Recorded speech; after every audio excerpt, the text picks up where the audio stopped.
matutuwa yung anak ko.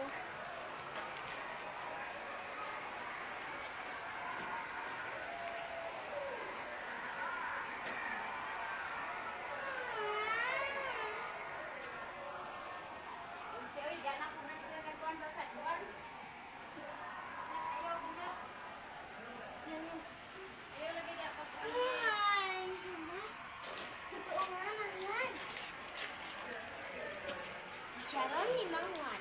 Thank you.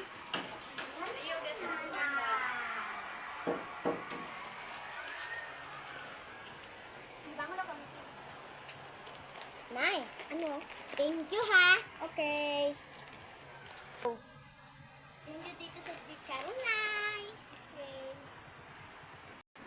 Hi. Thank you naman. Tapos, ubos na yung chicharon na Mangwan na binili sa akin ni Nanay. Ano yung score ko gani sa English? 14.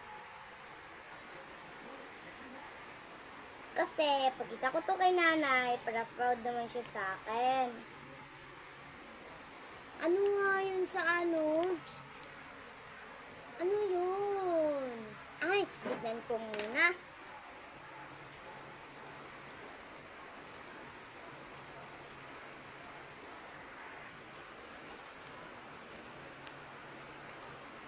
Pan pala yun.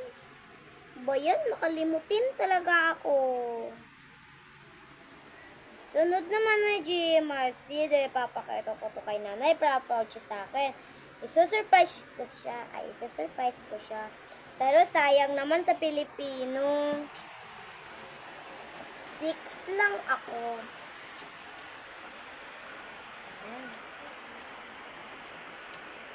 Tapos, EPP.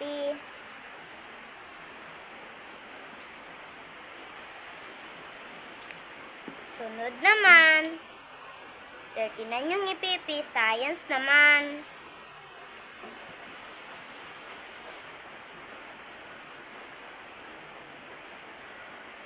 Sunod naman ay MAPI.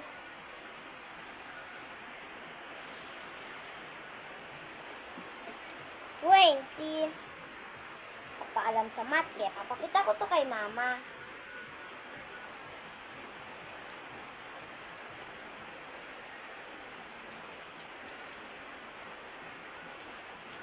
Ayan.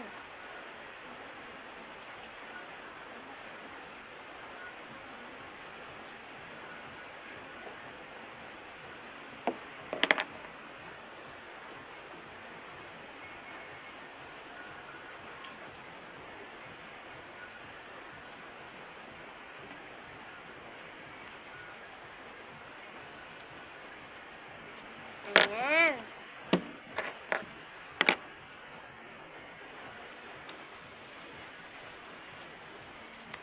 Dito ko ilalagay. Ay, ano kaya? Ay, natatawa ako kasi senti na ako. Lucky, huwag kang maingay. Papagalitan ka na naman ngayon ni Nanay. Lucky! Hindi ka talaga natututo, ha?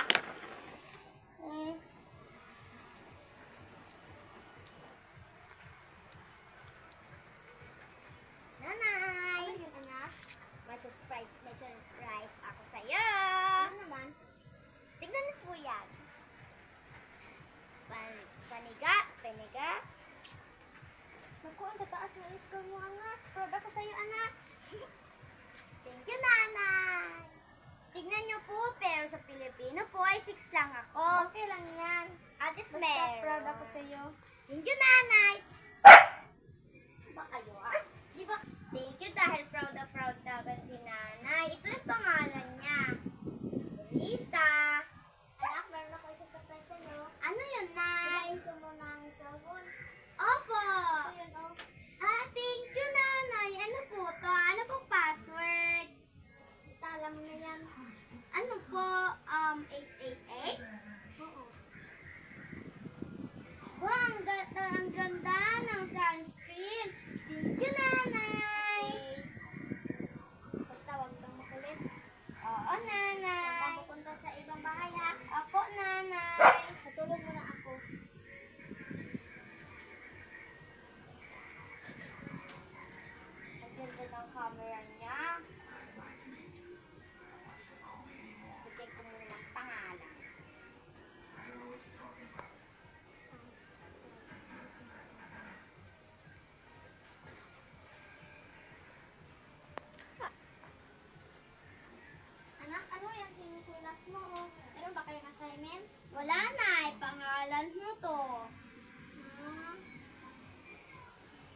po meron kayong assignment. Meron ba kayong babayaran sa paaralan nyo? Yes po, nanay. 150 po yun eh. Oo, saan kayo hahanap ng pera niyan? Hindi ako bahala yun dyan. Ako na lang mahanap ng paraan. Opo, nanay. Nanay, bukas na po kasi yung babayaran. Bibigyan lang kita mamayang gabi. Opo, nanay. Ka dyan, ha? Opo, nanay. Bahay. Oo. Meron ba umaaway sa'yo sa school? Wala naman po, nanay. Sige. Sasabihan mo ako basta meron umaaway sa'yo, ha? Opo, nanay.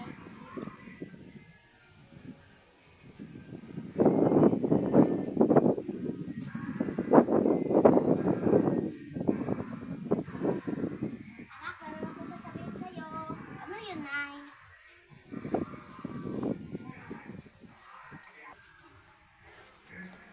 Yan dapat ang mga bata laging sumusunod sa magulang.